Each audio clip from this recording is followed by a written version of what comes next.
Washing powder నిర్మా ఈ cinema చూడకుంటే మీకు కర్మ. కంగ్రాచులేషన్స్ అన్న. అన్న ఫస్ట్ బ్యానర్ పెట్టినాడు, లోపలికి రా చెప్తా అంటే నేను వెళ్ళినా ఏం చెప్తాడో అన్న అని. అన్న చెప్పలే, మొత్తం దింపేసినాడు. ఫస్ట్ అయితే అన్న ఇంత షర్టు అయితే సింపుల్ వేసుకొని ఎంత డీసెంట్గా ఉన్నాడు. మూవీలో లవర్ బాయ్, సిద్ధు బాయ్ తర్వాత అన్ననే, సిద్ధు బాయ్ తర్వాత లవర్ బాయ్ అన్ననే. అసలు ఏందన్నా మీ యాక్టింగ్ స్కిల్స్, అసలు పీక్స్ వెళ్ళిపోతాడన్న.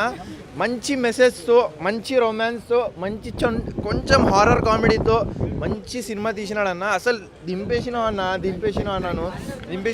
అన్న లాస్ట్కి నీ ఫస్ట్ నైట్ అయిందా అన్న? పార్ట్ 2లో అవుతుంది. సో పార్ట్ 2లో అన్న ఫస్ట్ నైట్ అవుతుంది అన్న. ఆఖరికి అవుతుందా అవ్వదా కూడా మనం చూద్దాం, అక్కడ కూడా అవుతుందా అవ్వదా అని చూద్దాం మనం. సో అన్న నీ ఫస్ట్ నైట్ కాన్సెప్ట్ అయితే సూపర్ ఉంది, దాంట్లో హారర్ రేడియం ఇంకా సూపర్ ఉంది అన్న. నువ్వు అవసరం అన్న. పార్ట్ 2 కోసం ఈగర్లీ వెయిటింగ్. కాంగ్రాచులేషన్ అన్న. ప్రతి ఒక్కరు ఈ మూవీ చూడండి, థియేటర్స్కి వచ్చి లోపలికి రా చెప్తా. అసలు మామూలుగా లేదా. ఇంకా హీరోయిన్స్ అన్నా రాచకమే, లవర్ బాయ్. లోపలికి రా చెప్తా అన్నా.